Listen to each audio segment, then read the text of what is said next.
নিতাই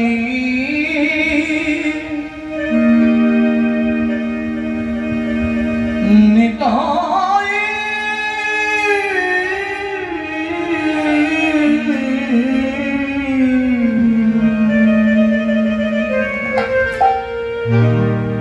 ওই নিতাই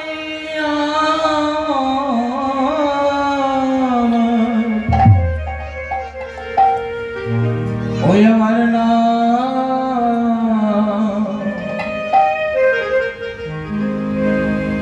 এনেছে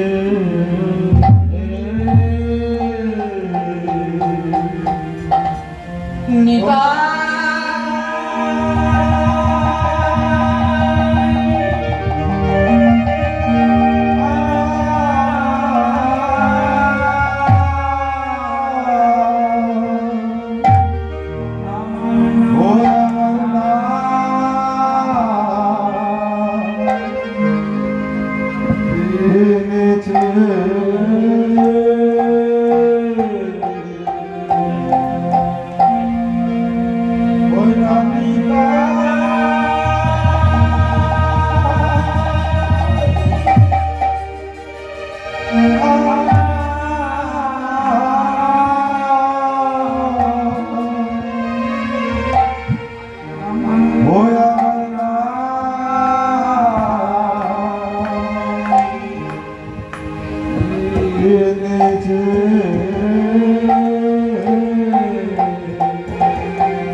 সমাগত পরম শ্রদ্ধেয় পরম পূজ্যপাদ শেষে গৌর অনুরাগ ভক্ত বৈষ্ণব তথা শ্রী রাধা গোবিন্দের শ্রীপাদ পদ্মাস গৌর গোবিন্দের লীলারস কথা সুধামৃত আস্বাদন পিপাসু রসিক ভাবক ভক্তবৃন্দ এবং আমার জননী স্বরূপিণী আমার স্নেহময়ী ভক্তিমতী মাতৃমণ্ডলী সবাকার চরণ কমলমূলে এই অধীনের সশ্রদ্ধ ধন্যবাদ প্রণতি গ্রহণ করুন। আপনারা সবাই কিঞ্চিত কৃপা আশীর্বাদ করুন যেন এই অগমের কণ্ঠে কিঞ্চিত কৃষ্ণ কথার স্মরণ কাটি গাই গাই গাই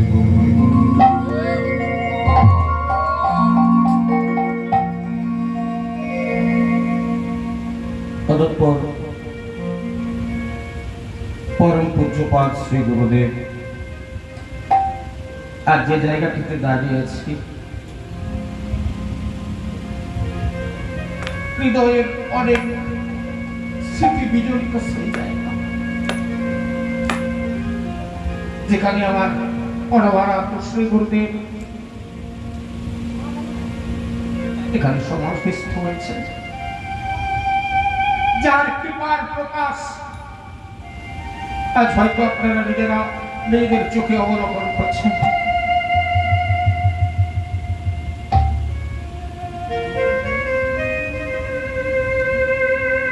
তার হৃদয়ের ইচ্ছা হয়তো আজ পূরণ হচ্ছে। অনেকে এই জায়গাটা দর্শন করে উপলব্ধি করেছিলেন। সেদিনকে গত কয়েকদিন আগে আমাদের শিকার থেকে আমাদের মহন্ত মহারাজ প্রভু এসেছিলেন। তিনি দর্শন করে একটা কথা মন্তব্য করে গিয়েছিলেন, ওরে ফাঁকা মাঠে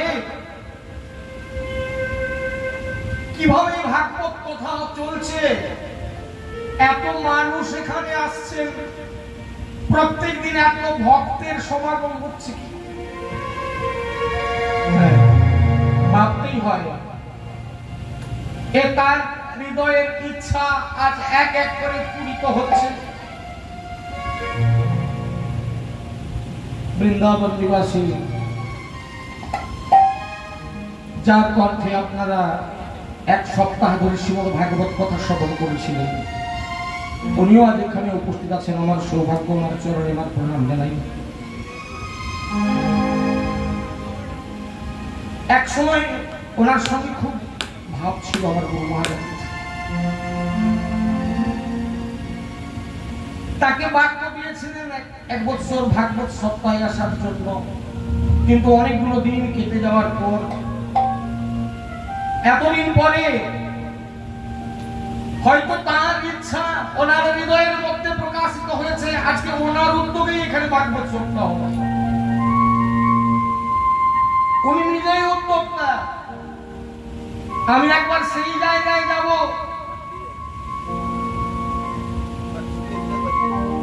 আমার নিজের ইচ্ছাতে আমি একবার তার সমাধিস্থলে গিয়ে ভাগবত কথা শ্রবণ করে আসবো। তার হৃদয়ের ইচ্ছা আস্তে আস্তে পূরিত হচ্ছে। আমার পরমারাধ্য শ্রী গুরুদেব শ্রী শ্রী নারায়ণ চন্দ্র দেব সর্বপ্রভুপাদের শ্রীপাদ পদ্মে আমার শতকোটি প্রণাম নিবেদন করে অতঃপর নিত্যধাম প্রবিষ্ট পিতৃদেবের চরণে আমার প্রণাম, আমার মাতৃদেবীর চরণে প্রণতি, আমার নিত্য সেবিত সুবিগ্রহ শ্রী শ্রী শ্রী শ্রী শ্রী শ্রী রাধা দামোদর জিউর শ্রীপাদ পদ্মে আমার শতকোটি প্রণাম। সর্বোপরি আজকে এখন পর্যন্ত যারা এখানে এসে উপস্থিত হয়েছেন এবং যারা পরে উপস্থিত হবেন, সকলের রাতুল চরণে থাকলো আমার শত সহস্র প্রণাম। আপনারা সবাই কৃপা আশীর্বাদ করুন। জয় জয় নিতাই গৌর প্রেমানন্দে, জয় নিতাই।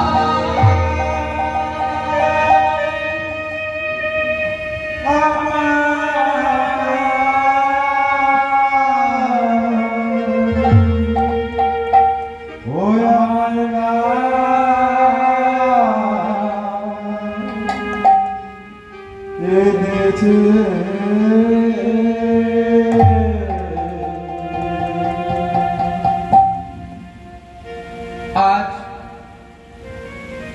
এই ভাগবত সপ্তাহের পরে যে অষ্টক প্রহর ব্যাপী হরিনাম যজ্ঞ, সেই যজ্ঞের পরিসমাপ্তি কালে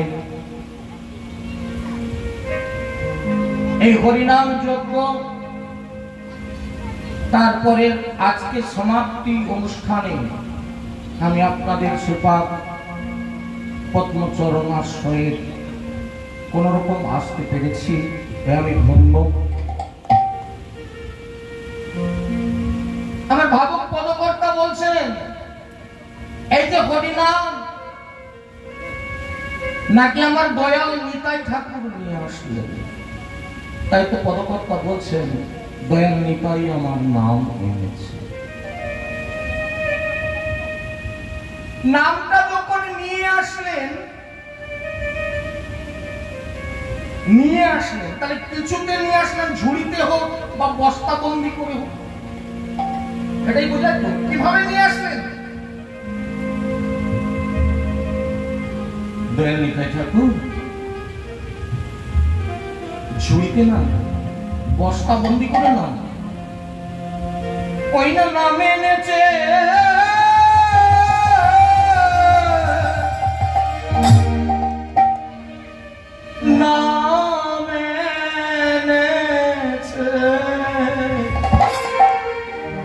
নিতাই আমার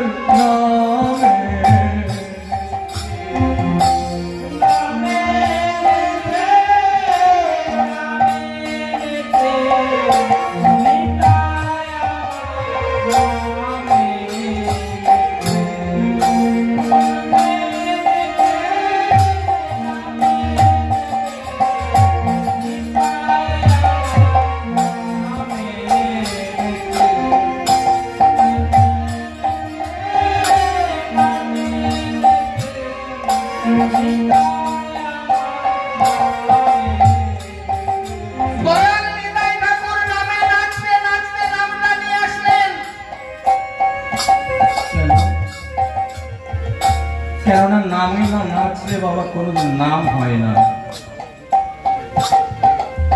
আপনারা প্রশ্নটা আমার থেকে ছুড়ে বলবেন, নামে না নাচলে নাম হবে না? হবে।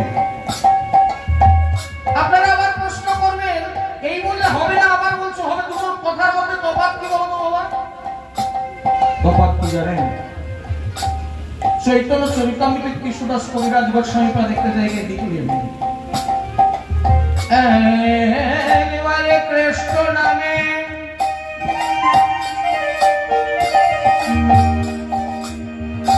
যত পাপ করে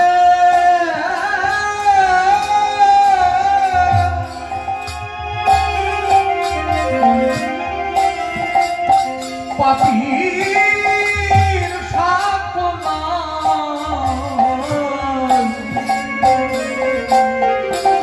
কত পাপ করে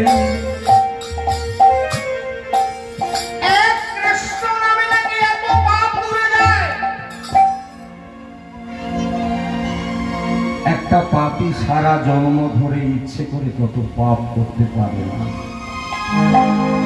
আপনারা প্রশ্ন করবেন না, বাবা তোমরা তো জানি যে দেশে দেশে কীর্তন করে বেড়াও, হরিনাম করে বেড়াও, এক কৃষ্ণ নামের ভয় যদি এত হয়, তোমরা তো দিন রাত্রি কীর্তন করে বেড়াচ্ছ সারা দুনিয়ায়, তোমাদের তো বোধহয় আর এই পৃথিবীতে একটা কখনো স্বর্গে পৌঁছে যাওয়ার কথা।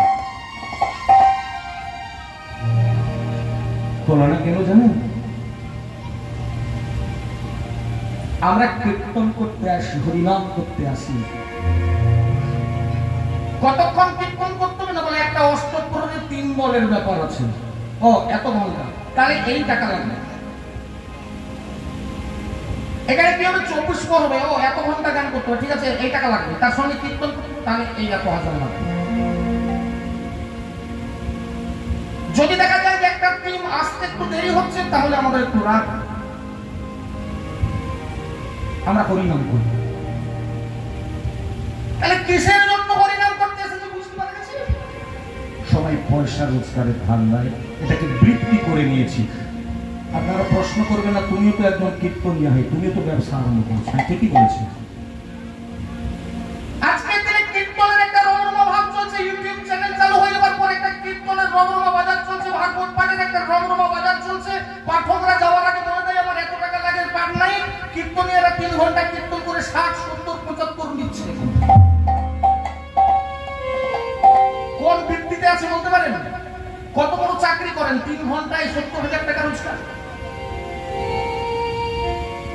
এই জন্য আমরা কীর্তন করতে আসি।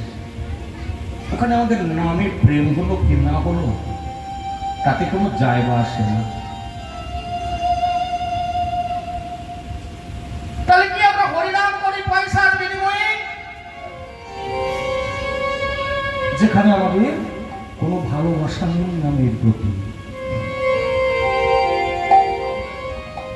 আজ থেকে 500 বছর আগে হয়তো দয়াল নিতাই ঠাকুর সে কথা বুঝতে পেরেছি।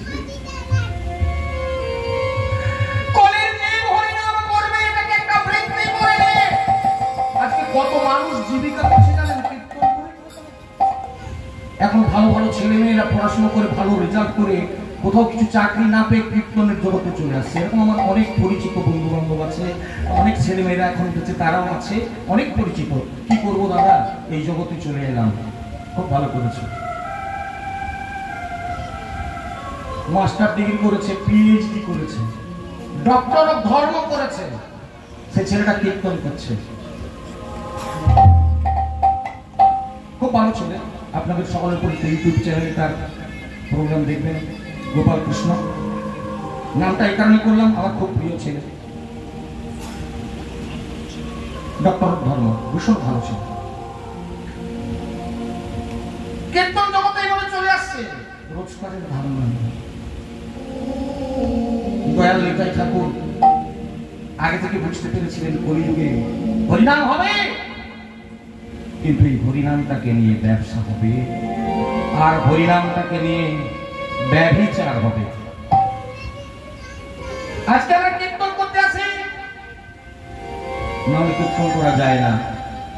এই আমার দাদা বাদকরা হবে, এরা অবশ্য সেদিকে যায় না,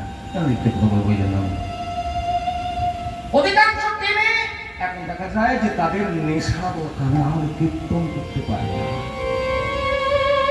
দয়াল নিতাই ঠাকুর তাই আঙুল তুলেছিলেন। চৈতন্য চরিতামৃতের ওই লাইনটা, এক কৃষ্ণ নামে যত পাপ করে, পাপীর সাধ্য নাই তত পাপ করে। কিন্তু পরের লাইনে কবিরাজ গোস্বামী পাদ লিখতে ভুললেন না, ওই লাইনটা লক্ষ্য রাখবেন। কৃষ্ণ নাম যদি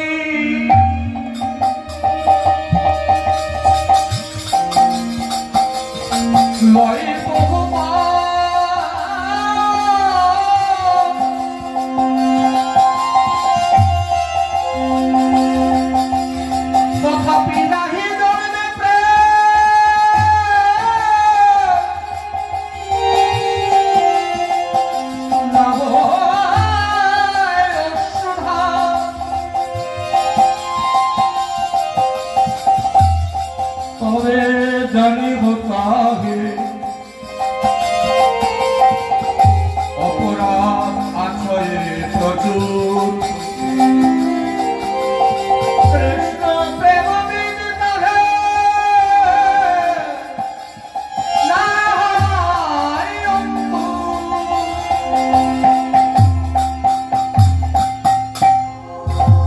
হরিনাম করলাম, চোখে জল আসলো না, প্রেম হলো না। মহাজন বলে দিলেন অপরাধ হয়ে গেল, নাম করতে এসে অপরাধ হয়ে গেল। মহাপ্রভু কি ভুল করলেন হরিনাম দিয়ে? জগতের মানুষ অপরাধী ছিল না, তাদেরকে অপরাধী করানো হলো হরিনাম করতে ডেকে এনে? না গো না, ভুল করলাম আমি আপনি। তাই দয়াল নিতাই ঠাকুরের কৃপা হলো। ও গো কলিরজি,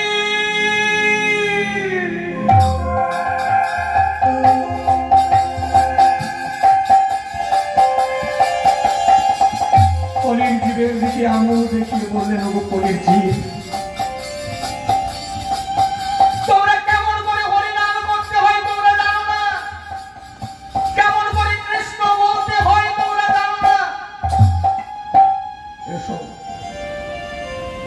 আমার থেকে শিখে নাও, দেখে নাও। তাই দয়াল নিতাই ঠাকুর দুটো বাহু তুলে এসে দাঁড়ালেন দরজায় দরজায়, ডাক দিয়ে দিয়ে কলির জীবকে বলছে, ও গো কলির জীব,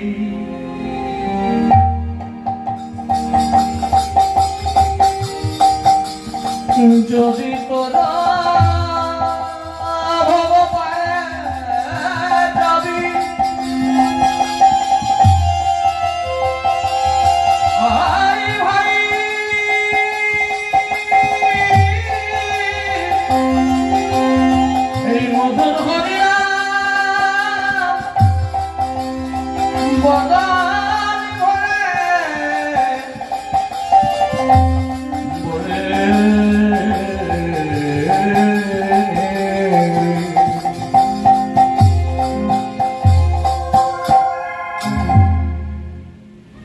আপনারা সবাই জানেন কলিযুগ পতিত পাবন অবতার হচ্ছেন গৌর সদন।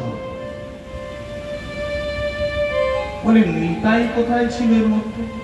নিতাইয়ের কি দায় পড়লো কলির জীবের দরজায় এসে দুবাহু তুলে তাদেরকে হরিনাম শিক্ষা দেওয়ার? প্রসঙ্গটা একটু সকলের জেনে রাখা দরকার আছে, ছোট্ট করে একটু বলিনি। মহাপ্রভু শ্রীবাস অঙ্গনে নিত্য কীর্তন করতেন, নামে প্রেমে বিভোর রাখেন।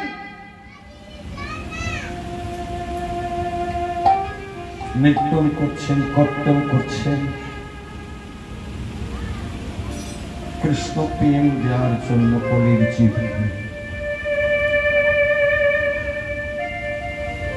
কেমন করে নাচছেন আমার গৌর সুন্দর, নাচ গৌর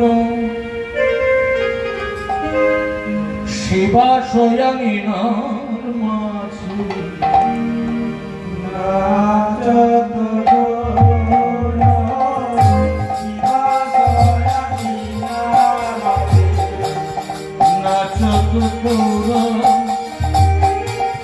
শিবা সয়ামিনার মাঝে,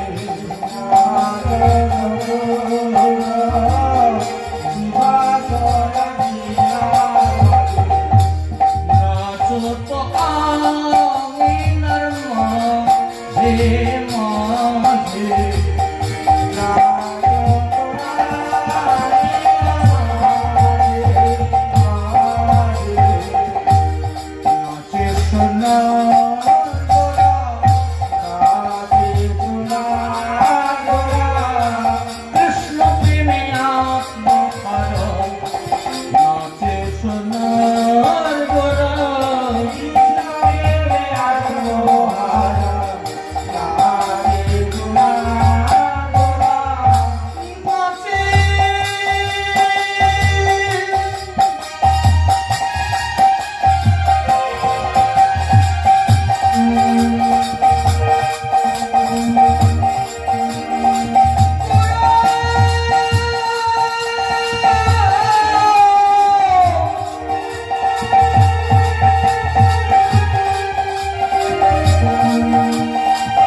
দাদা নিত্যানন্দকে গিয়ে জড়িয়ে ধরেছে।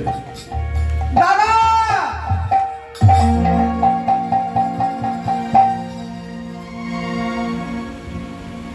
জানো দাদা,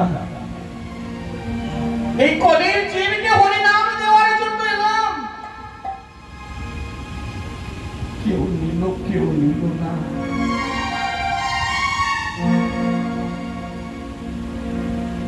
আমি সেরকম একজনকে খুঁজছি যে কিনা পারে কলির জীবকে হরিনাম দিতে।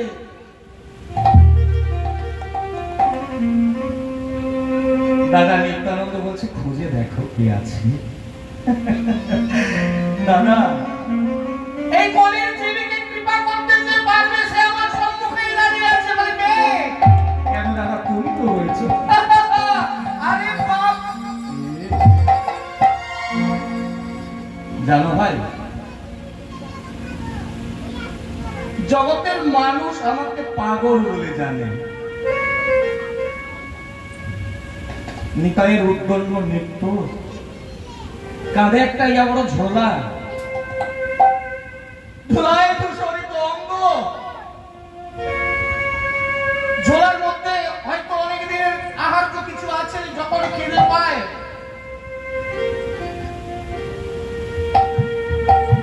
তাই সবাই আমাকে পাগল বলে, জানো ভাই।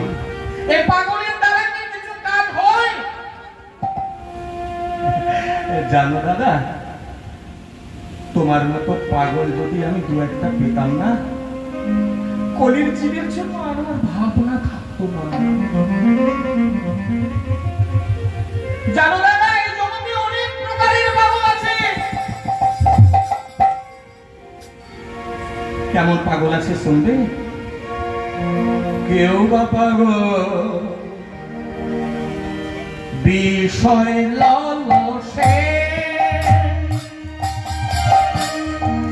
কেউ বা পাগল নারীর আশে,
পাগল, নারীর মোহে পাগল। কিন্তু তুমি তো তেমন পাগল নও। তোমার মধ্যে এরকম হরিনামের পাগল যদি আমি দুটো একটা পেয়ে যেতাম না, কলির জীবের জন্য আর আমার কোনো চিন্তা করতে হতো না গো। দাদা, এই কলির জীবকে তুমি হরি বলাও। আজ এই সেবা সম্মানে দাঁড়িয়ে এই কলির জীবকে আমি তোমার হাতে তুলে দিলাম দাদা, তোমার হাতে তুলে দিলাম। বলে ভাই, এই কলির জীবের হৃদয় বড় কঠিন, এরা তো হরিনাম নেবে না। আমি কি করব? খুব ভালো করে শুনে রেখেছেন, সেবা সামিনায় দাঁড়িয়ে মহাপ্রভু কি নির্দেশ দিয়েছিলেন নিত্যানন্দকে। দাদা, তুমি দরজায় দরজায় যাবে, বোঝাবে,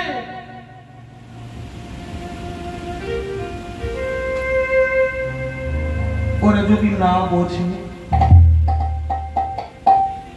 তুমি ওদের পায়ে ধরতেও কোনোদিন দ্বিধা করো না দাদা।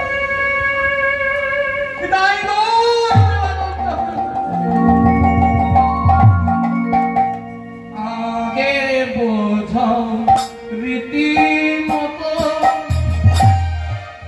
তাতে যদি না হয় রত, আগে বোঝাও রীতিমতো, তাতে যদি না হয় রত, তবে তাদের হরিবে গোপাল, তবে তাদের হরিবে গোপাল, পায়ে ধরে না লওয়াইবে, পায়ে ধরে না লওয়াইবে, এমনিতে যদি না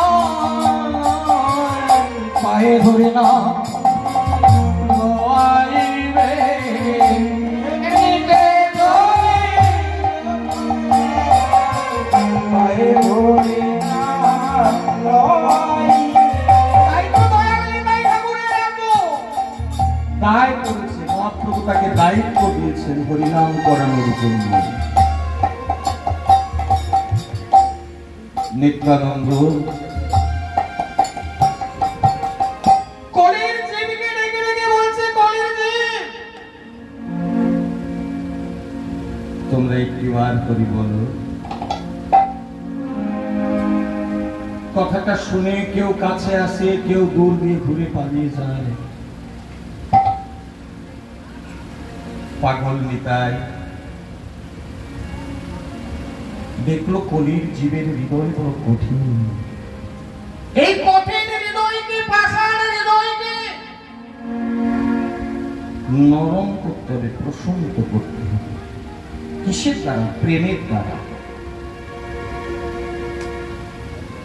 নিত্যানন্দ শুরু করলেন তার প্রত্যণ্ড নৃত্য কলির জীবকে লক্ষ্য করি। হরি বল করে বল, হরি বল ভাই, হরি বল, হরি বল, হরি বল ভাই, হরি বল, হরি বল, হরি বল ভাই, হরি বল, হরি বল, হরি বল ভাই, নামে করণ বিনা। এই হরিনামই হচ্ছে কলির জীবের পরপারে যাওয়ার একমাত্র তরণী। নামে তরণী বিনা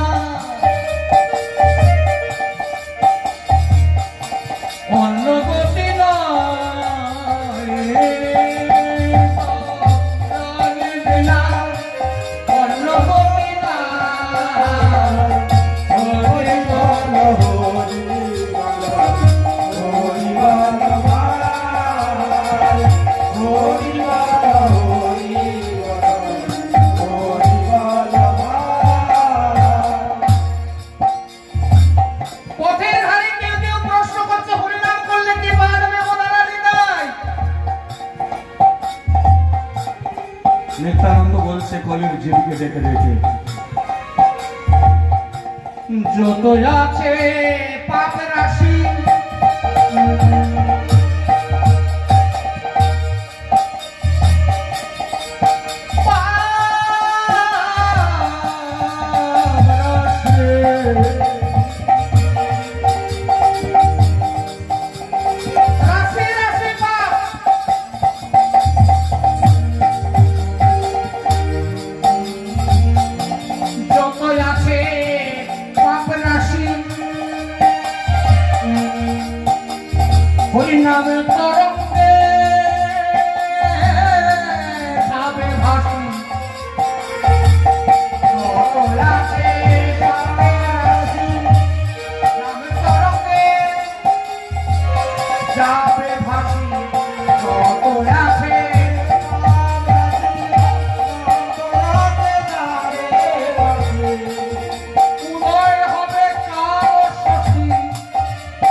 মুছে উদয় হবে কালো শশী, অন্ধকার যাবে মুছে।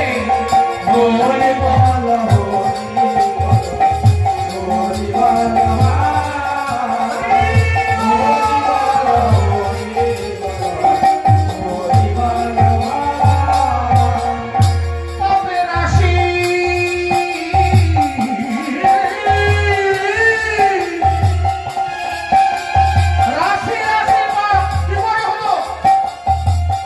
প্রতি জন্মে তো আমরা কিছু কিছু পাপ করে যাচ্ছি। কত জন্ম আমার কেটে গেছে কে বলতে পারে? কোন জন্মের কত পুরুলি আছে? জমতে জমতে আজকে রাশিকৃত পাপ হয়ে গেছে। রাশিকৃত যে পাপের জন্য, যে অপরাধের জন্য হরিনামের মুখে আসে না, হরিনামের কাছে আসতে ইচ্ছে করে না। এই শ্যামসুন্দরপুর গ্রামে পরিণাম হচ্ছে তো। আপনারা কি কজন মাত্র এখানে বাস করেন? আসে না কেন? আসতে পারল না কেন? অপরাধ থাকলে পরিণামের কাছে আসতে যায় না। অপরাধ থাকলে প্রেম হচ্ছে। দাদা নিতাই ঠাকুর তাই তো বলছে, হরিনাম করো, ইচ্ছায় অনিচ্ছায় চাপে পড়ে হরিনাম করো। যতই আছে পাপের রাশি,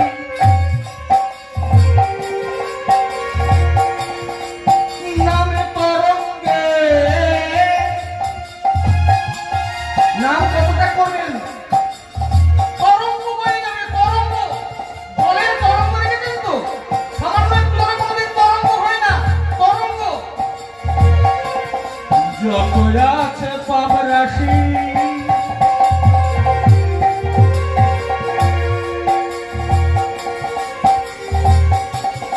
হরিনাম তরঙ্গে যাবে ভাসি। যেদিন হৃদয় থেকে পাপ চলে যাবে, সেদিন কৃষ্ণ নামে প্রেম হবে, মানে উদয় হবে কালো শশী। দিনমনে উদিত হলে যেমন রাত্রির অন্ধকার চলে যায়, আমাদের হৃদয়ের পাপ রাশি যখন বিনাশ হয়ে যাবে, উদয় হবে কালো শশী, অন্ধকার যাবে মুছে। হরি বল হরি বল হরি বল হরি বল হরি বল।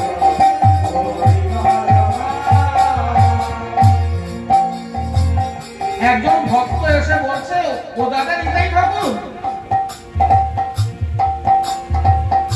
অনেক লোক অনেক কিছু বলে, আচ্ছা আমরা তো সবসময় পবিত্র থাকি না, আসলে আমাদের হৃদয় পবিত্র নয়, কাপড় শুদ্ধ নয়, স্নান করা হয়নি। হরিনাম কখন করবো বলতে পারেন? স্নান করে এসে, না স্নান করলেও করে দেয়? শুদ্ধ বস্ত্র পরে, না যে কোনো বস্ত্রই করে যায়?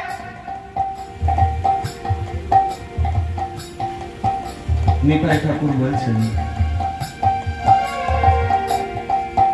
অপবিত্র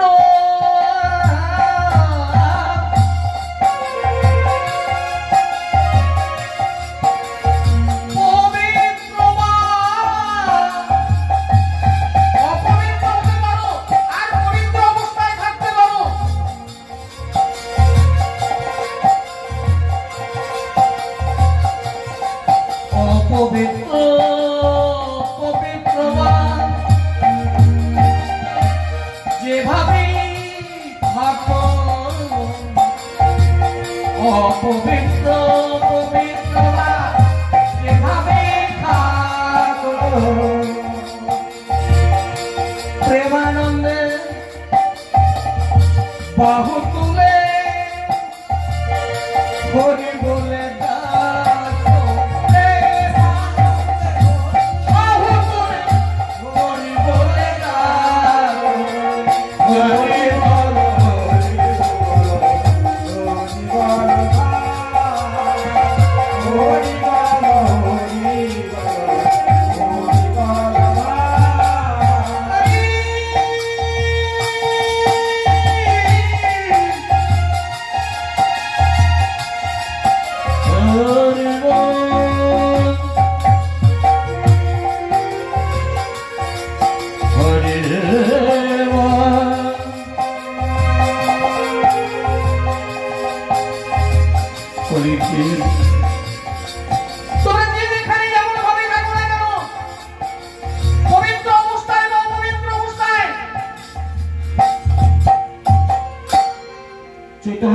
সন্ন্যাস গ্রহণের পর শ্রীক্ষেত্র নীলাচলে বাস করাকালীন, কাশী বিষ্ণু ভবনে থাকাকালীন একটা বাচ্চা ছেলে, তার নাম গোপাল, 5 বছর বয়স। প্রভু তাকে খুব আদর করতেন, স্নেহ করতেন। বাচ্চা ছেলে তো প্রভুর কাছে সবসময় আসতেন। একদিন মহাপ্রভু শৌচে গিয়েছিলেন, অপবিত্র। আমরা বাইরে গেলে কাপড় চোপড় না ধুয়ে নিজেকে সহ্য মনে করতে পারি না। মহাপ্রভু সেরকম মনে করতেন। জীবনটা সবসময় কৃষ্ণ বলতে চায়। বাচ্চা ছেলে গোপাল তো জানে না মহাপ্রভু করেছেন কি, জীবটাকে কামড়ে ধরে রেখেছেন যাতে করে হরি না বলে ফেলে, কৃষ্ণ না বলে ফেলে। ওই বাচ্চা ছেলে গোপাল মহাপ্রভুর হাতে শৌচের জল দিচ্ছে। শৌচ করার পর হাতে মাটি করতে হয় না, এখন অনেকে অবশ্য সাবান আর আপনার হ্যান্ড ওয়াশ ব্যবহার করছে। তো এটা প্রাচীন কালের কথা নয়, এটা প্রাচীন কালে মাটি করতে হতো, এখনো সেই নিয়ম আছে। এটাতে পবিত্র হয় না, পবিত্র হবে মাটিতে। তো মহাপ্রভু সেইভাবে হাত ধুইছেন। বাচ্চা ছেলে গোপাল হাতে জল ঢেলে দিচ্ছে, মাঝে মাঝে তাকাচ্ছে ছেলেটা মুখের দিকে। কেন জানেন তো? মহাপ্রভু জীবটাকে কামড়ে রেখেছে। হাত ধোয়া হয়ে গেল, ওই বাচ্চা ছেলে গোপাল তো ও জিজ্ঞাসা করছে, প্রভু আপনি যে জীবটাকে কামড়ে ধরেছিলেন কেন? বাচ্চা ছেলে গোপালটাকে বুকে জড়িয়ে ধরে প্রভু বলছে, ওরে গোপাল বাবা মা, আমি তো অসহ্য অবস্থায় ছিলাম তো বাবা, আমার জিমা সর্বদা কৃষ্ণ কৃষ্ণ বলতে চায়। আমি তো অপবিত্র অবস্থায় ছিলাম, সেই জন্য আমি জিমাটাকে কামড়ে রেখেছিলাম যাতে ও হরি না বলে ফেলে, কৃষ্ণ না বলে ফেলে। কিন্তু ওই বাচ্চা ছেলে গোপালটা বড় চালাক ছেলে, ওই গোপালকে প্রশ্ন করবো জানো, প্রভু আচ্ছা এই সময় যদি কারো মৃত্যুকাল আসে, সে কি তাহলে একটু ভগবানের নাম করতে পারবে না, হরি বলতে পারবে না, কৃষ্ণ বলতে পারবে না? মহাপ্রভু চমকে উঠলেন, কি বললি বাবু গোপাল, তুই আমায় কি শোনালি? শ্রীমদ্ ভগবদ গীতা 8ম অধ্যায় অক্ষর ব্রহ্মযোগের 6 নম্বর শ্লোক। জং জং বাপি শরণ ভাবন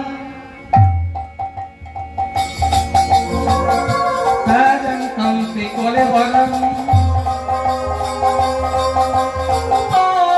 তবে বৈকি কল্পেয় সদা তদ্ভাবিত।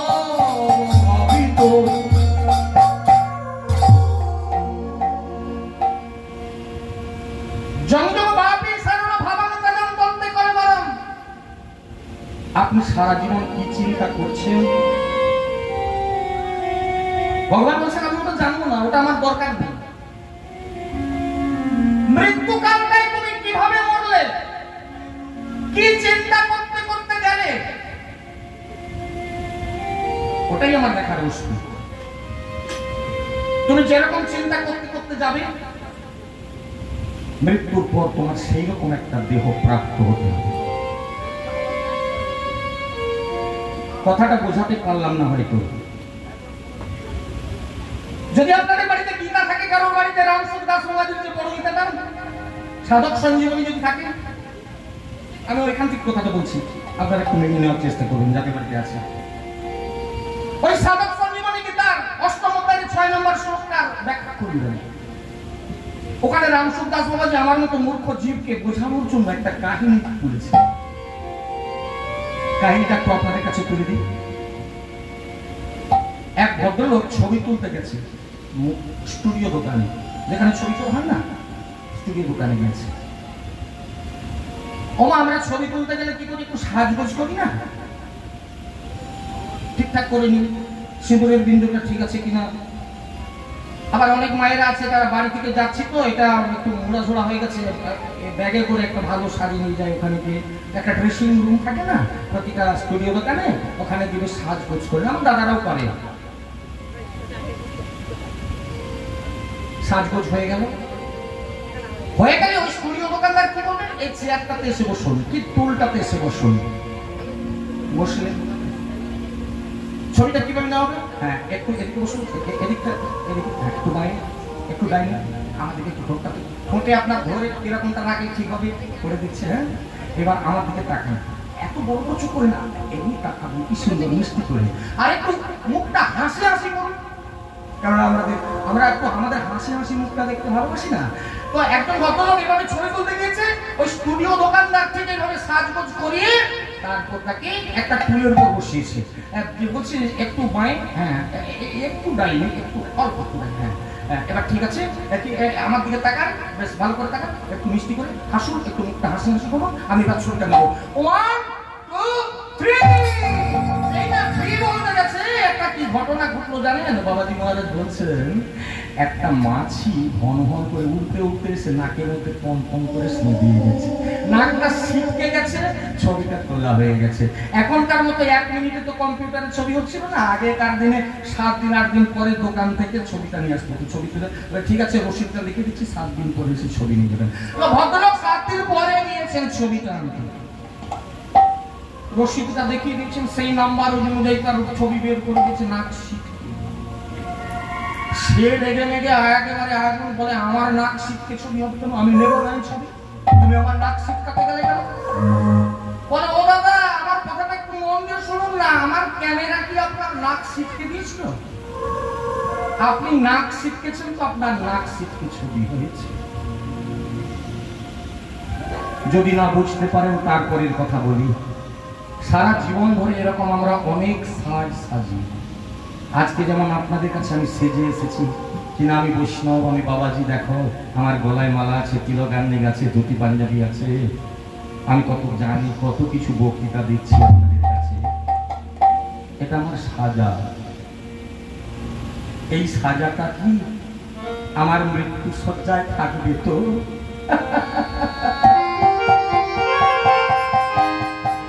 মতে মতে পরিবর্তন হয়ে যায়।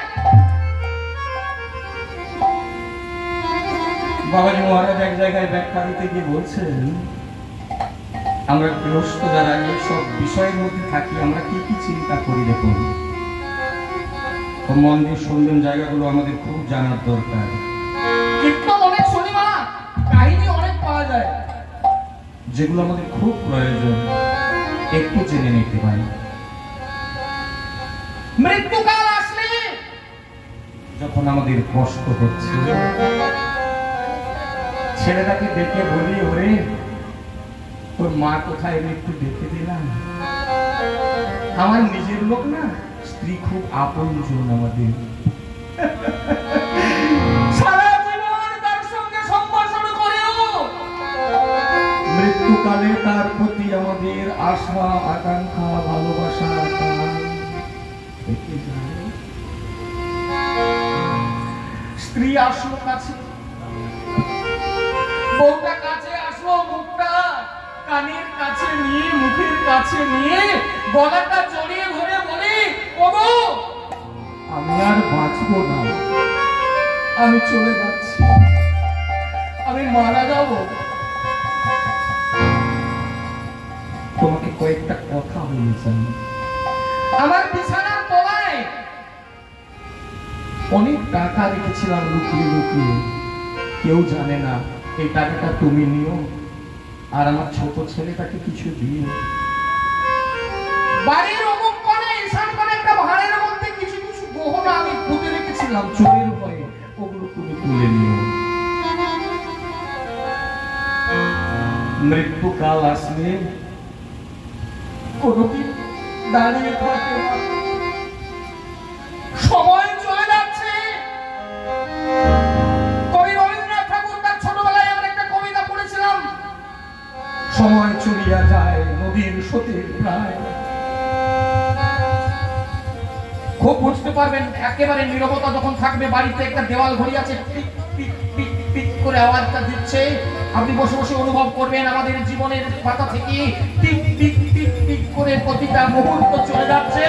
এমনি ভাবে আমাদের একদিন জীবন সায়ান্নে এসে উপস্থিত হতে হবে।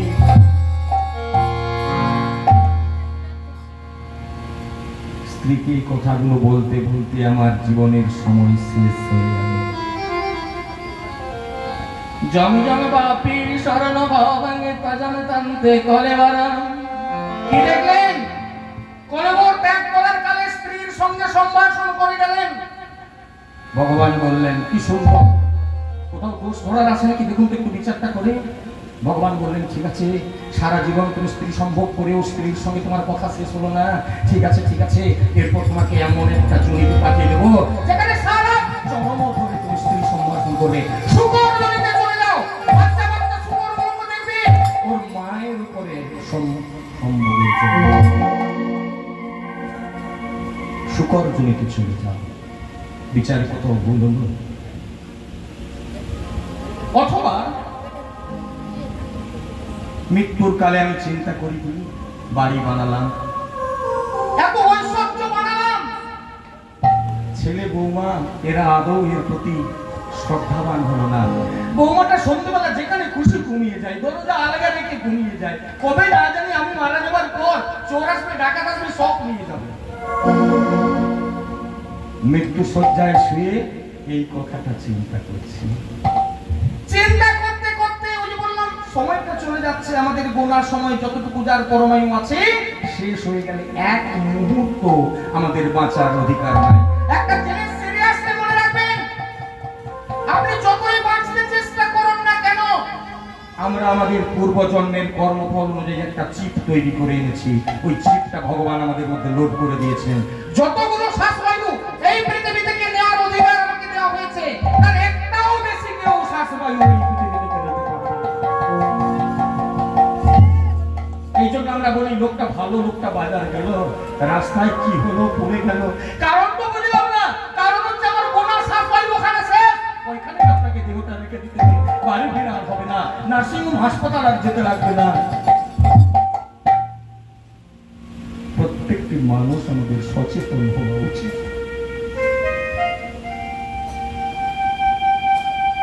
ভগবান বিচার করে কি দিলেন তাকে? ওই যে চিন্তা করছিল, বিষয়ের চিন্তা, ছেলে বৌমা দরজা না লাগিয়ে ঘুমিয়ে পড়বে, কি হবে, চোরে ডাকাতে নিয়ে যাবে। ভগবান তোমার চিন্তার উপরে নির্ভর করে তুমি যেমন চিন্তা করেছো, ভগবান তোমাকে সেই রকম একটা দেহ দিয়ে দিল। কি দিল জানেন? 4টে পা আছে, এরকম একটা যন্ত্র দেখেছেন, ঘো ঘো ঘো ঘো করে, দরজায় বসে থাকে, চোর ডাকাত আসলে তারা করবে। বোঝা যাচ্ছে মা? বাড়ির দরজায় 4 পা নিয়ে বসে থাকে, ধাউ ধাউ করে। ভগবান বললেন, ঠিক আছে, তুমি তোমার দরজা জেগে থাকো, যাতে করে তোমার চুরি ডাকাতি না হয় বাবা। এই বলে সে তাকে ওই কোন একটা 4 পাওয়ালা জড়িতে পাঠিয়ে। অথবা বাড়ির মধ্যে ঘুরে বেড়ায়, বাড়ির লোককে কিছু বলে না, আয়রন চেস্টের তলায় থাকে, বাইরের লোক আসলে ফোঁস করে। মাগো, যদি এরকম দেহ পেতে ইচ্ছে না করে, যদি কৃষ্ণ ভজনের একটা দেহ প্রাপ্ত হতে হয়, তাহলে আর সময় দেরি না করে আজ থেকে সেই হরিনাম করুন, যে হরিনামের দ্বারা কলির জীব সমস্ত কিছুই প্রাপ্ত হবে। এবং চৈতন্য চরিতামৃতে উল্লেখ করা আছে, দীক্ষা বা পুরস্কারাদির কোনো অপেক্ষা রাখে না, হরিনাম গ্রহণ করুন, মহাপ্রভুর কৃপা লাভে প্রত্যেকে ধন্য হয়ে যান। হরি বল, হরি বল, হরি বল, হরি বল, হরি বল, হরি বল, নাম করণ বিনা অন্য গতি নয়, নাম করণ বিনা হরি বল, হরি বল, হরি বল, হরি বল,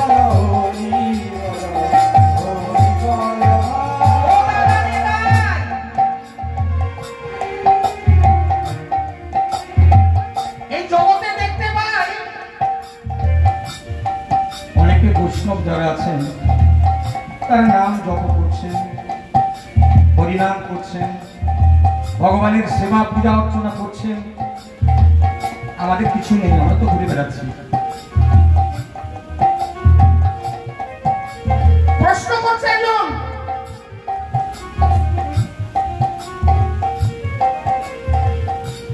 নদীর জল তো চলতে চলতে, মনে শুনবেন, নদীর জল তো চলতে চলতে একদিন সাগর বন্ধু পাবে।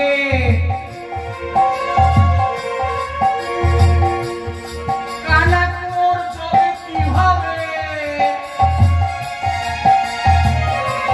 সাগরে মিলাবে।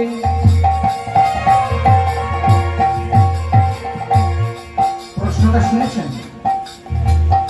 নদীর জল তো চলতে চলতে, ও নদী তুমি যাচ্ছ কোথায়?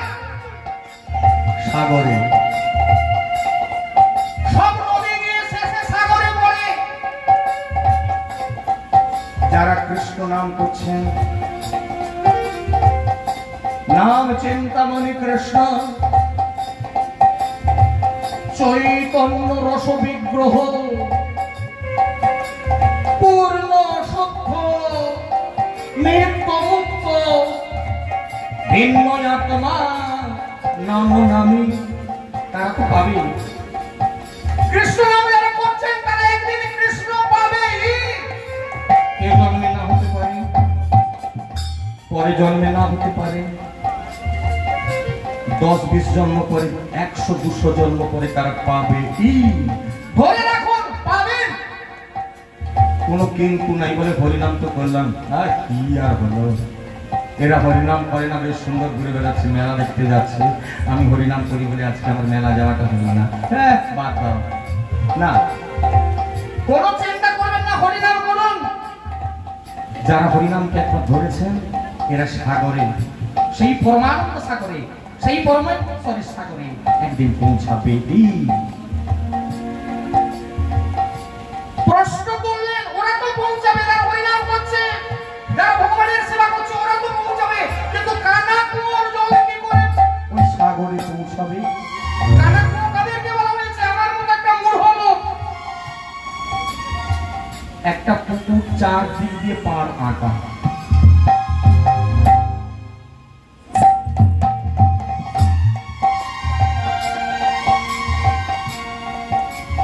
চারদিক পাড় দিয়ে আটা, উঁচু পাড় দিয়ে বাবা। আমাদের মতো বিষয়াসক্ত জীব এরকম উঁচু পাড় দিয়ে বাবা ঘেরা জায়গাতে আমরা আছি। কোনো দিকে আমরা যাই না, হরিনাম শুনি না, ওখানে হরিবাস হচ্ছে জানি না। একটা শুনে কথা আপনারা শুনে রাখুন। গত পরশুদিন এখানে যখন আসছি, ওই পিচ রোড থেকে নেমেছি, একজন মা বোধহয় এখানে আসবে না, মনে করবেন না, সেখানকার যদি কেউ থাকে তাকে বলবেন না, তাহলে ঝগড়া করবে সে আমার সঙ্গে। একজন মাকে ওখানে সামনের একটা বাড়িতে, সেই মাকে বলছে, দিদি যাবে না? যে ওখানে হরিনাম হচ্ছে, ভাগবত হচ্ছে, আজকে শেষ, বুঝলে না? এমন একটা মুখের ভান ভর্তি তাকে তো আছে। এরা হচ্ছে কি কানাকুর জল। নদীর জল তো চলতে চলতে সাগর বন্ধু পাবে।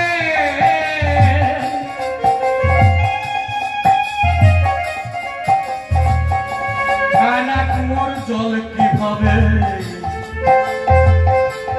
ওই সাগরে মিলাবে?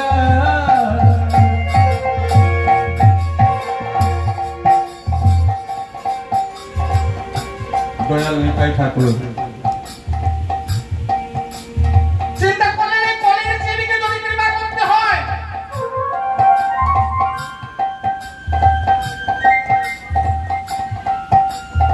এই পৃথিবীর বুকে একটা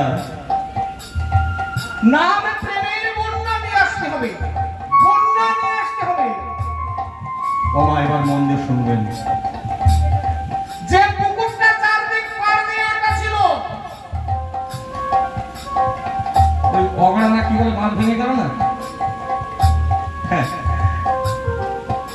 বিশাল জলরাশি আসছে, ও পাড়ের বাঁধন মানল না, ওই পুকুরে সে কুলকুল কুলকুল করে জল ঢুকতে লাগলো। আচ্ছা বাবারা জানেন তো, একটা পুকুরে যদি বন্যার জল ঢুকতে শুরু করে কি ঘটে জানা আছে? ওই পুকুরে এতদিন ধরে যারা বাস করেছিল তাদের কি আনন্দ, এরকম সুযোগ তো তাদের জীবনে কোনোদিন আসে না। ভাবো, ওই পুকুরে এতদিন যারা বাস করেছিল ওরা কি করবে? লাভ মেরে বেরিয়ে যাওয়ার চেষ্টা করবে। দেখবেন, ওরা দেখবেন বন্যার সময় দেখবেন আস্তে আস্তে পুকুরটা একবারে ডুবে গেল, তরঙ্গ হয়ে গেল। আর ওই পুকুরে বসবাসকারী সমস্ত জীবগুলো ওই জলে মিশে গেল।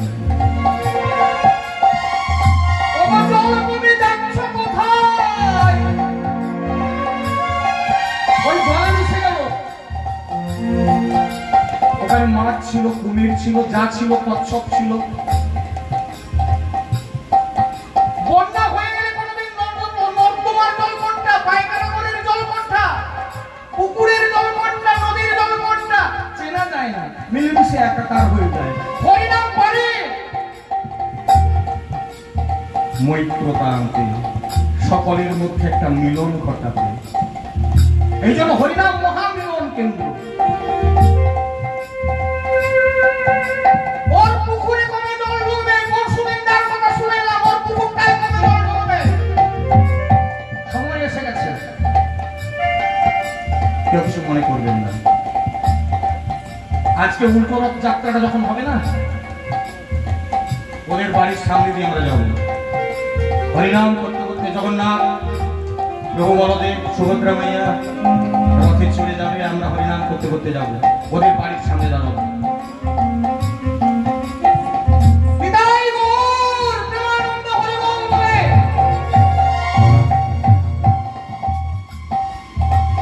দুটো মিষ্টান্ন ছড়িয়ে দেবো, বাতাসা ছড়িয়ে দেবো। ওই মা কিন্তু আর থামবে না, বাইরে দাঁড়িয়ে থাকলে একটা বাতাসা তুলে নেবে। হরিলুটের ব্যবস্থা কেন হলো? হরিনাম করতে করতে যে লুটটা দেওয়া হচ্ছে, ওই বাতাসা কি করে হরিনামটাকে নিয়ে ফুসে নেয়, আর ওই বাতাসাটা যে গ্রহণ করবে হরিনাম তার মধ্যে প্রবেশ করে যাবে। আমরা সেই কায়দাগুলো নিয়েছি এবার এই নাম প্রেমের বন্যা করার জন্য। এই রথযাত্রা আমরা আজকে ওখানে ফেরত যাওয়ার সময় ওই মায়ের বাড়ির সামনে দাঁড়াবো। কেউ কিছু মনে করবেন না, কোন বাড়িটার সামনে দাঁড়ালাম, কেন দাঁড়ালাম, আপনারা সেদিন কখন মন্তব্য করবেন না, কিন্তু উনি খারাপ ভাববেন। তো বলে গেলাম ওখানে কিন্তু দাঁড়াবো আছে, আর হরিমুখ দেবো ওখানে। নদীর জল তো চলতে চলতে সাগর বন্ধু পাবে,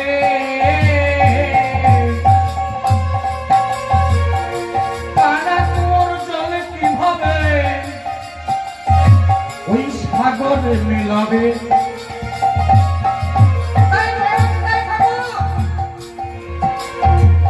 দুটি বাহু তুলে একটা নাম প্রেমের বন্যা নিয়ে আসলেন। ওই উঁচু পাড়ওয়ালা লোকগুলোকে জানেন, হরিনাম, আমার অনেক টাকা আছে, আমার বিরাট গাড়ি বাড়ি আছে,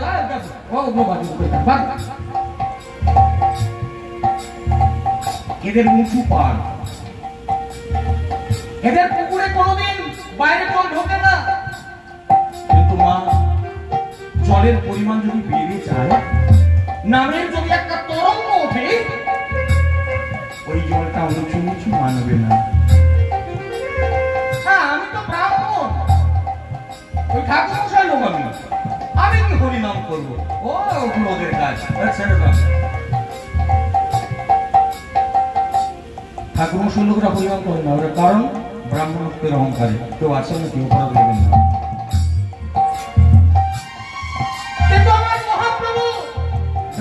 ঠাকুরের নাম প্রেমের বন্যা নিয়ে আসলেন, উচ্চ নীচ সব একাকার করে দিলেন, কাউকে বাদ রাখলেন না। তাই আপনারা, আমরা সবাই মিলে আসুন সেই হরিনামকে গ্রহণ করে একটি লীলার মধ্যে প্রবেশ করতে যাব। হরে কৃষ্ণ।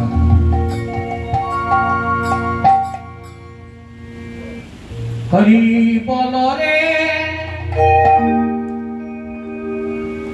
সবাই বলবেন তো? হরি বল রে, বল রে,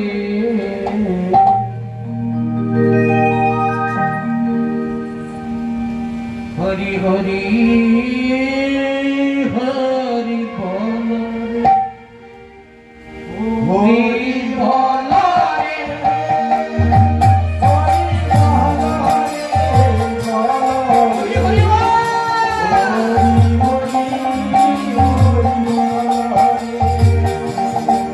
হরি বল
মায়েরা কেউ কেউ ভাবছে কি জানো, বলে কীর্তন শুনতে যাই, ভাগবত পাঠ শুনতে যাই, শুধু বলে হরি হরি।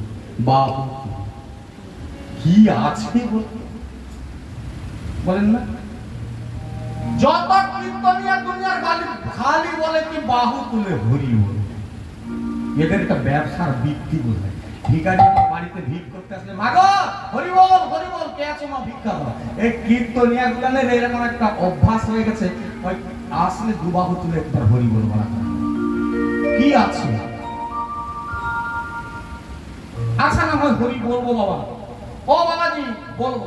এখন এই তো বয়স, বিয়ে হয়েছে কয়েক বছর, কারো কারো বলে এই মাত্র একটা ছেলে মেয়েদের বিবাহ দি, বৌমা টোমা হোক, নাতি টাতি নাতি পুতি বড় করি, তারপর না হয় হরি নাম করা যাবে। এরকম ভাবনা আমাদের আছে না? আছে না? নেই? যদি না নেই বোধ, আপনাদের মুখ থেকে মনে হচ্ছে কারণ নাই এরকম ছিল। যদি না থাকে খুব ভালো, আর যদি থাকে তাদের জন্য কিছু কথা বলে যায়। কীর্তন অনেক শুনেছেন আপনারা, ইউটিউবে শুনে নেবেন। এই কথাগুলো খুব একটা শোনেননি, এগুলো বলেছেন আপনাদের কাছে। গুরুর কৃপায় যখন আপনাদের কাছে আসতে পেরেছি, আপনাদের কাছে দাঁড়িয়ে এই যে অনেকটা সময় আছে, পরমায়ু কত? কলির জীবের 100 বছর। কিছু গোপন গভীর কথাগুলো জেনে রাখুন। সত্যযুগের মানুষের পরমায়ু ছিল 1 লক্ষ বছর। তৃতীয় অধ্যায় অত বিষ্ণু তারা ধ্যান করতেন।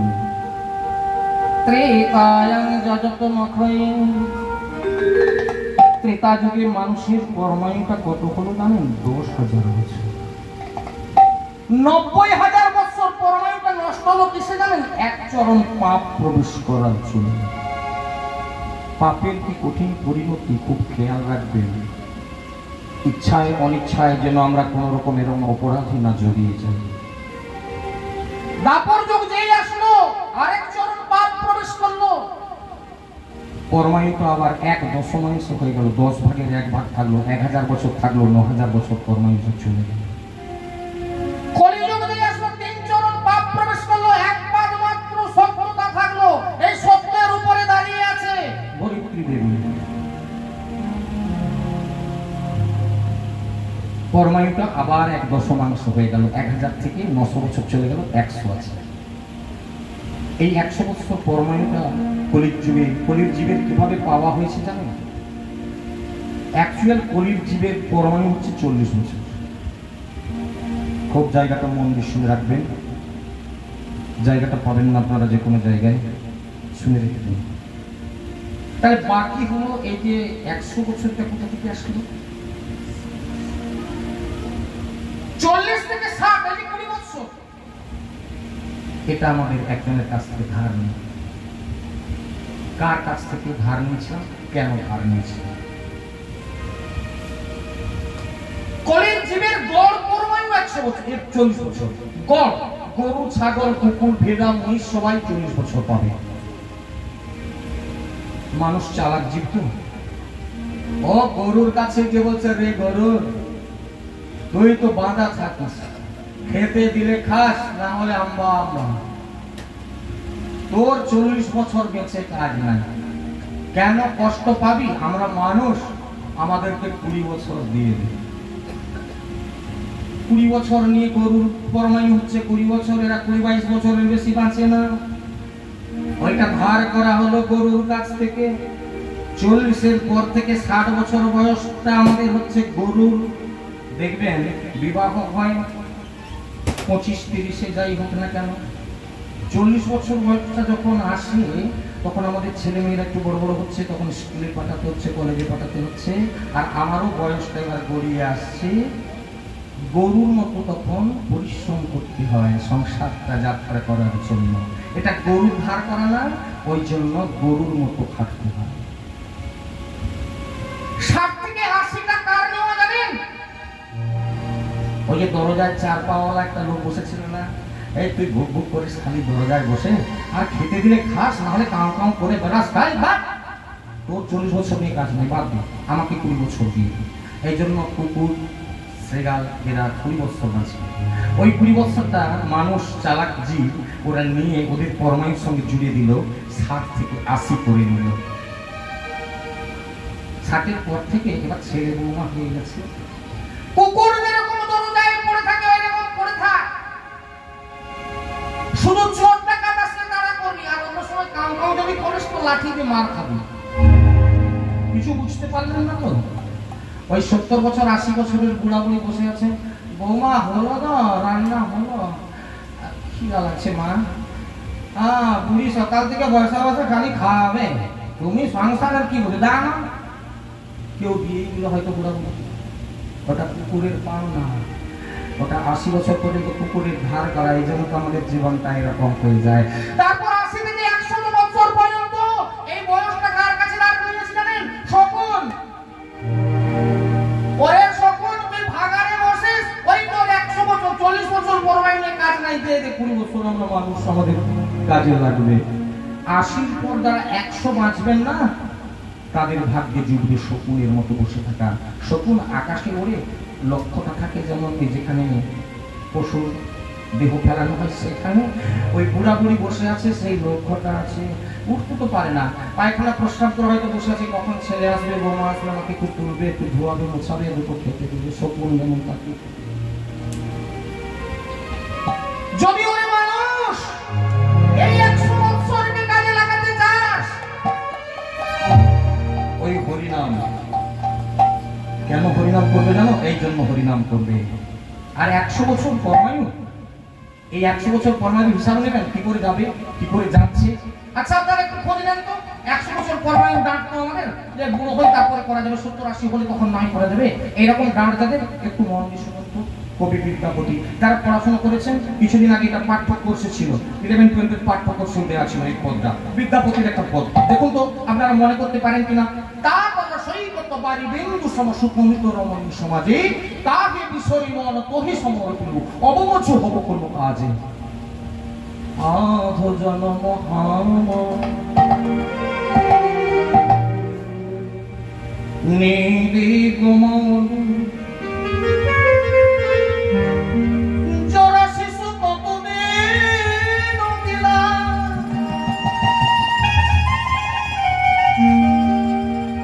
নিধুবনে রমণী রস রঙ্গে মাতলু, তোহারে ভজব কোন বেলা। দেখুন তো কেউ মনে করতে পেরেছেন কিনা, 100 বছর পরমায়ুনে ডাক, ওরে ও তো চলে যাচ্ছে, দেখতে দেখতে বয়স করে গেল। আমি আমার নিজের জীবনে মনে করি, যেদিনটা বাচ্চা ছিলাম লোকের বাগানে পেয়ারা পেয়েছি, তেঁতুল কুড়াতে গিয়েছি, প্রাইমারি স্কুলে পড়তাম, তেঁতুল কুড়াতে যেতাম লোকের কাছে। আজকে দাঁড়িয়ে মনে হয় সেই জীবনটা কি আর কোনোদিন ফিরে আসবে? কবি বিদ্যাপতি কি বলবো একটা লাইনে, আধ জন্ম হামনি রে গোমাবল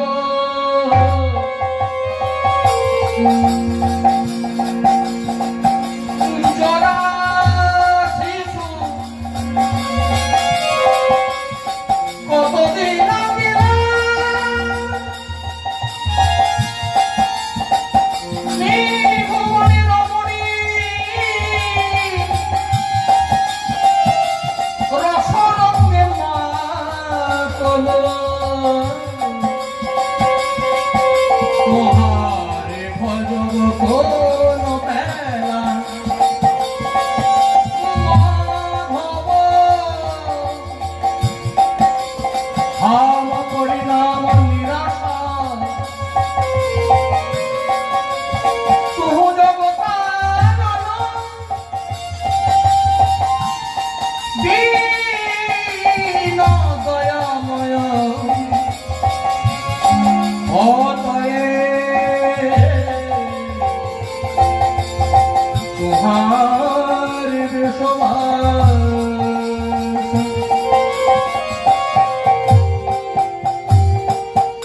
এবার ক্রমশকারে ক্রোধ শুনে নেন। আধ জন্ম হামনি রে গোমাবল, এক মন দিয়ে শুনবেন, ভালো বুঝতে পারবেন না কথাগুলো। প্রত্যেকে একটু বুকে হাত রেখে চিন্তা করুন তো, আমরা সন্ধ্যে 8টার দিকে ঘুমিয়ে পড়ি, সকাল 7টা-8টার দিকে আবার উঠি, মায়েরা বলবে না না এরকম গালাগালি করো না, তুমি খারাপ হচ্ছে না, ঠিক আছে একটু আগে উঠে ফেলেন, হ্যাঁ দুপুরবেলা একটু খেয়ে দিয়ে নিয়ে গেলেন। তাহলে কি হলো, 24 ঘন্টা প্রায় 12 ঘন্টা আমরা ঘুমিয়ে যাচ্ছি, একটু কম বেশি ছেড়ে দেন। কবি বিদ্যাপতি একটা লাইন লিখলেন মাত্র, আধ জন্ম হামনি রে গোমাবল। চোখে আঙুল কি দেখাবেন, অর্ধেকটা জন্ম তো আমরা ঘুমিয়ে কাটি। 100 বছর জীবনের 50 বছরের ঘুম, মিথ্যা কথা আছে কিনা বলবেন তো দয়া করে। জরা শিশু কতদিন গেলা, বাচ্চাকালে শিশুকালে। আমি আমার নিজের জীবনের কথাটা বলি না, যে গুরু মহারাজের কাছে এত আশ্রয় কথা বললাম, এনার কাছে আশ্রয় পেয়েছিলাম, বয়সটা তখন আমার প্রায় 22। তাহলে এই জীবনটাতে আমার ভজন সাধন কিছু হয় না, ওই 22 বছর পর্যন্ত বেকার কেটে গেছে। শিশুকালটা ধুলো খেলায় কেটে যায়। আমি ধরে নিলাম আমি 8টা বেড়ে বেশি সময় কাটিয়েছি, আপনাদের বাড়ির ছেলে মেয়েরা এত বেশি আড্ডা মারবে না, অন্তত 15 বছর বয়সে দীক্ষা দেবে, তার আগে কেউ প্রায় করে না, যদি করেন ভালো। আমি সেই জন্য 15 বছরটাকে ওটা ধুলো খেলার জন্য ছেড়ে দিচ্ছি। তাহলে আধ জন্ম হামনি রে গোমাবল, অর্ধেকটা জন্ম ঘুমালাম, তাহলে 50 বছর ঘুমে চলে গেল, 50 বছর থাকলো, ওই 50 থেকে আমি 15 বছর বাদ দিয়ে দিচ্ছি ধুলো খেলার জন্য। গেল শিশুকাল, জরা ব্যাধি। 100 বছর যারা বাঁচবেন তারা সুখে বাঁচুন, ঈশ্বরের কাছে দোয়া করে প্রার্থনা করি। কিন্তু ঘটে না বাবা। 80 বছর পর্যন্ত বড় জোর গাড়ি চলে, তারপর গাড়ি চলে না, লাঠি ঠেক দিয়ে অনেক কষ্টে, আবার অনেক সময় শয্যার উপরেই পায়খানা প্রস্রাব করে যে কটা দিন বেঁচে থাকি মাত্র। আমি ধরে নিচ্ছি 85 বছর বয়স পর্যন্ত আপনারা সচল থাকবেন, গাড়ি আপনাদের চলবে। মানে শেষের 15টা বছর কোনো সাধন ভোজন হবে না, যদি বেঁচেও থাকেন তাতে কিচ্ছু হবে না। ওই 15টা বাদ দিয়ে দেন। তাহলে ছিল 50, সেখান থেকে 15 বাদ দিয়েছি, ছিল 35, সেখান থেকে 15 বাদ দিলাম, থাকলো 20 বছর। কোন সময়টা আগা গোড়া বাদ দিয়ে দিয়েছি, ছোটকালটা কেটে দিয়েছি, আর বৃদ্ধকালটাকে বাদ দিয়ে দিয়েছি।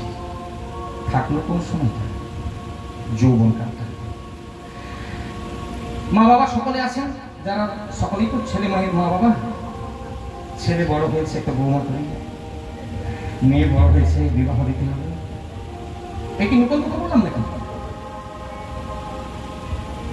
কবি বৃন্দাবনী বলছেন, যেদিন থেকে আমাদের বিবাহ হয়, জীবের স্বরূপ হয় নিত্য কৃষ্ণ দাস, সেদিন থেকে আর কৃষ্ণের দাস হওয়া হলো না, সেদিন থেকে আমরা বউয়ের দাস হয়ে যাই। কিছু মনে করবেন না। স্ত্রী বলল চলো দার্জিলিং বেরিয়ে আসি, তো চলো। পুরী হোটেল সমুদ্রে থাকবো দিন কয়েক, ভালো কথা, চলো। দীঘাতে গিয়ে দিন কয়েক বেরিয়ে আসি, চলো। মৃধুবনে রমণীর সরঙ্গে মাতল,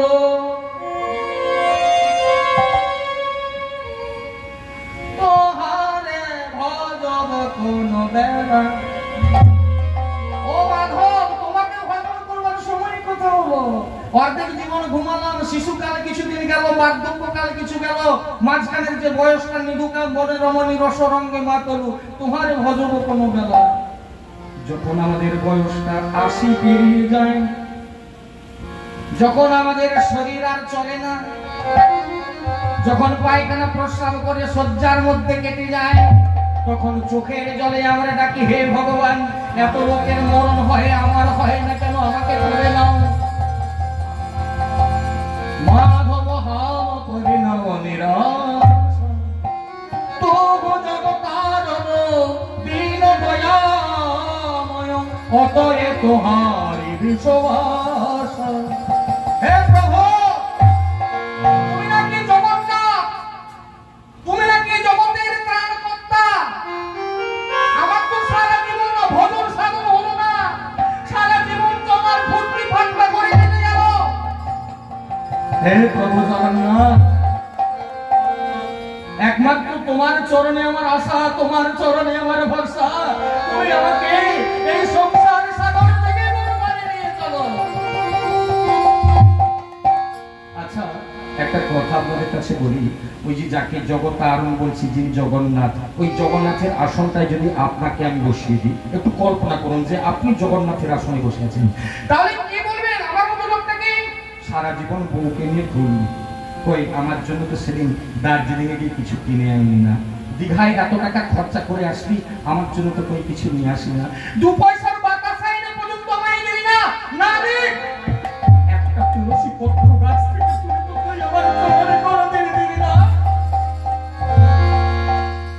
আজকে বৃদ্ধ অবস্থায় এসে তুই আমায় ডাকছিস কেন? কি বলছেন আপনি? কি বলবেন? আপনাকে জগন্নাথের আসনটা দিলে আপনি কি বলবেন? তুই দূরে যা। তাই আমাদের মহাজন বলছেন, যাদের পারের করি নাই, তার যেন সন্ধিবেলা আমার ঘাটে না আসে। কথাটা একটু বুঝে রাখুন, ওই পার ঘাটের মাঝি হচ্ছেন অনাদির আদি গোবিন্দ ভগবান। পারের করি নাই, আমাদের কোনো পুণ্য নাই, আমাদের কোনো সাধন নাই, ভজন নাই। যদি না থাকে তাহলে অন্তত তোমরা সন্ধ্যেবেলা এসো না, আমি তোমাদেরকে পার করতে পারবো না। একটু আপনাদেরকে উদাহরণ দেওয়ার জন্য একটু ছোট ছোট কথা তুলে দিই। একটা ঘাট পারাপার হচ্ছে, আপনার পয়সা নেই, ঘাটে গেলেন, নৌকায় উঠে পড়লেন, নৌকায় উঠলেই বলবে পয়সা দাও, বলে বাবু আমার পয়সা নাই, নাও নাও নাও নাও, বলে আমার পয়সা নেই, নাই নামিয়ে দিল, বসে আছে। নৌকা গেল, আবার ফিরে এলো, আবার উঠে পড়লাম, বলে পয়সা দাও, বলে নাই, নাও। খুব কল্পনা করবেন আমার গল্পটা।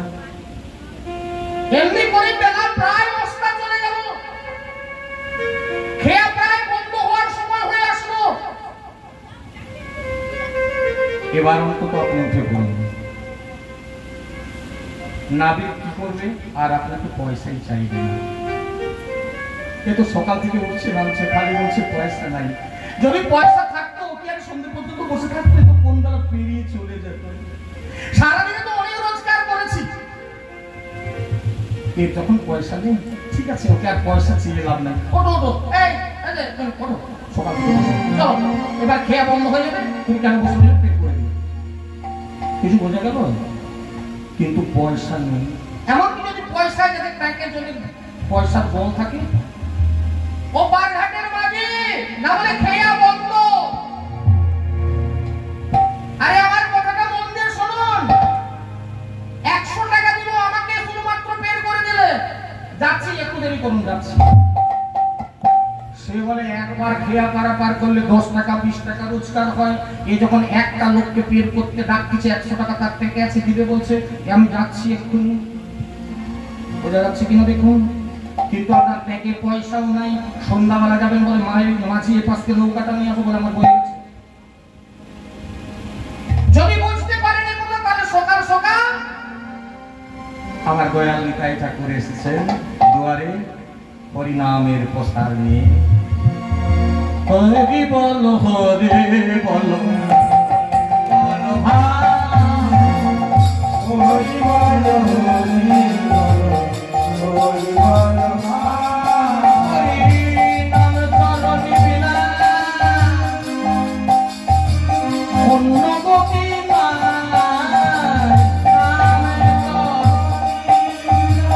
অনেক দিকে বিচার করে গেলাম, রাম কখনো ছাড়া কোনো গতি নাই।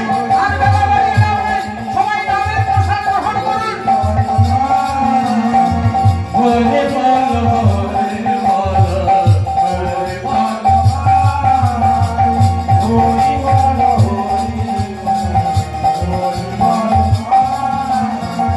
হরি বল হরি বল। নামের কথা বলতে বলতে অনেকটা সময় কেটে গেছে, আমার খেয়াল ছিল না। আপনারা সবাই জানেন একটা লীলা হওয়ার কথা। আমি সংক্ষিপ্ত করে একটা লীলার মধ্যে চট করে প্রবেশ করবো, কেননা এই হরিনামের কথা বলতে তো আর শেষ হয় না। অনেক কথা বলতে বলতে আমরা অনেকটা বেলা করে ফেলেছি, অনেকটা দূরে চলে এসেছি। তো যাই হোক, আমরা সবশেষে ওই নামের তরঙ্গে আমরা যদি আশ্রয় করি, তাহলে একমাত্র আমাদের উপায়। এইটুকু কথাকে অবলম্বন করে আজকে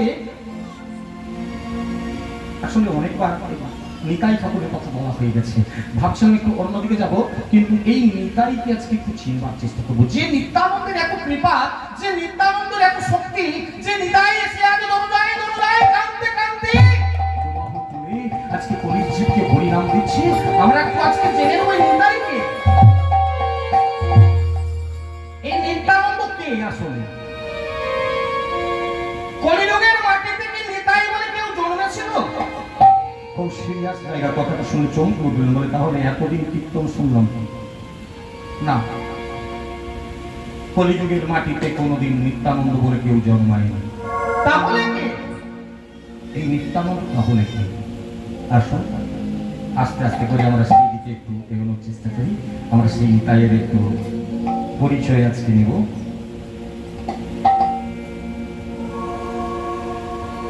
নিরানন্দ মিদং সর্বং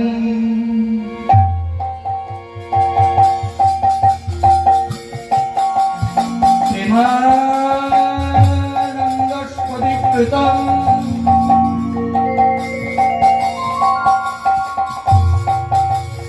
যেন সততং বন্দে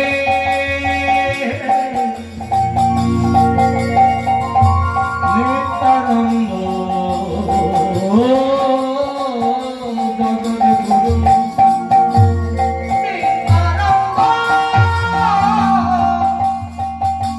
জগদ্গুরু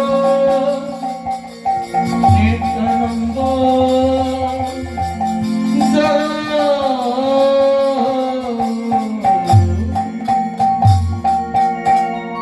নিত্যানন্দ হচ্ছে জগদ্গুরু। তার কথা আজ শুনবো। দেশ না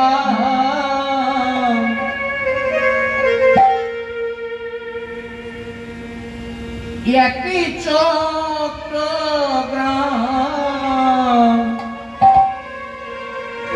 হারাই পণ্ডিতের ঘর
জন্ম নিল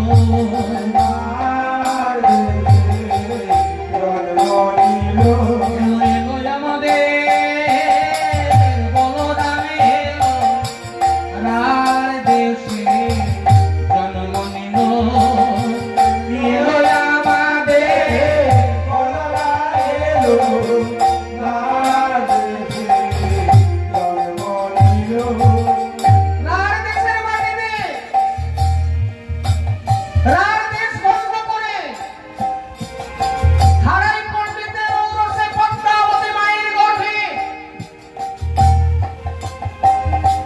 মাঘ মাসের শুক্লা পঞ্চমী তিথিতে একটি ছেলে জন্ম নিল।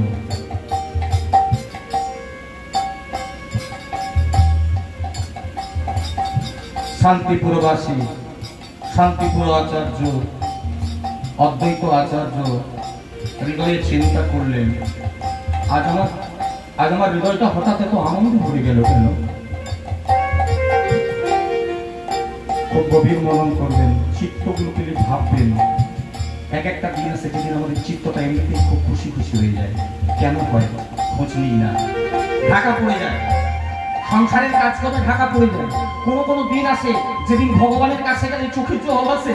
কেন আসলো? খোঁজ নিই না, সংসারের কাজে ঢাকা পড়ে যায়। এই জায়গাগুলো খুব লক্ষ্য রাখবেন, আন্ডারলাইন করবেন। জীবনের এরকম মুহূর্তগুলো আসে। অদ্বৈত আচার্য আজ খুব আনন্দিত হয়ে গেলেন। হঠাৎ কেন তার চিত্তটা চঞ্চলিত হয়ে গেল? অদ্বৈত আচার্য হয়ে হরষিত,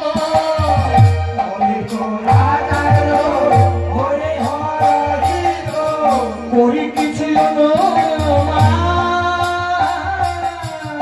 অন্তরে জানি না, বুঝি কৃষ্ণের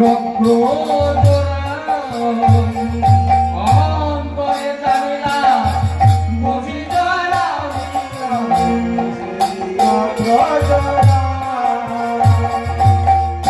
আনন্দ আর করে না রে,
মহাপ্রভু বলে উঠলেন,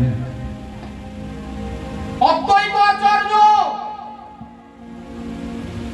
আমি তো তাকেই খুঁজে বেড়াচ্ছি। সেই প্রেমকে আমি খুঁজে বেড়াচ্ছি, যাকে খুঁজে পেলে যার প্রেমে এই কলির জীব ধন্য হয়ে যাবে।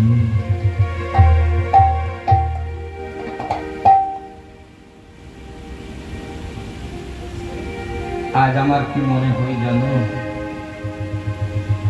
সে আসবে। অদ্বৈত আচার্য বলে উঠলেন, সে আসবে, সে কলির জীবের সেবক হয়ে আসবে, আর দেরি নেই। আমার চিত্তের আনন্দ সেটাই প্রমাণ করে দেয়। মহাপ্রভু বলে উঠলেন, অদ্বৈত আচার্য, এই নদিয়া নবদ্বীপের মাটিতে যখন কেউ আমায় দেখে, সে আমায় কি বলে জানো? আমি নাকি ব্রজের কানাই। আমি যদি ব্রজের কানাই, তবে কোথায় আমার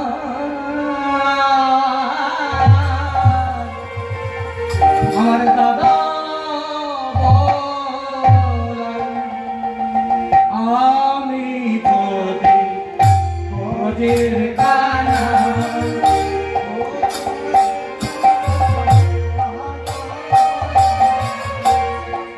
আমি যদি ব্রজের কানাই, তবে কোথায় আমার দাদা বলাই? আমি যদি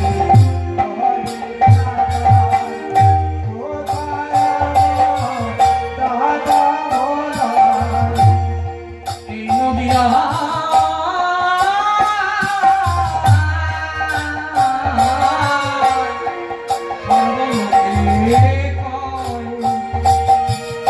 ব্রজের কানাই, সবাই বলে ব্রজের কানাই, সবাই বলে কোথায় আমার দাদা ভোলাই? সবাই বলে ব্রজের কানাই, কোথায় আমার দাদা ভোলাই? সবাই বলে ব্রজের কানাই। ওই রাঢ় মাটিতে জন্ম নিয়েছে হারাই পণ্ডিতের ঔরসে। নামটা কুবের। ছেলেদের সঙ্গে খেলে বেড়ায় জঙ্গলে জঙ্গলে। বয়সটা 11 বছর।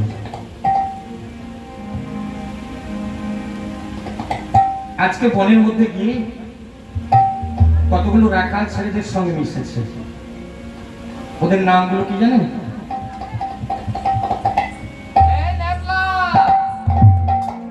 একটা নেপলা, এটা হচ্ছে কোপলা।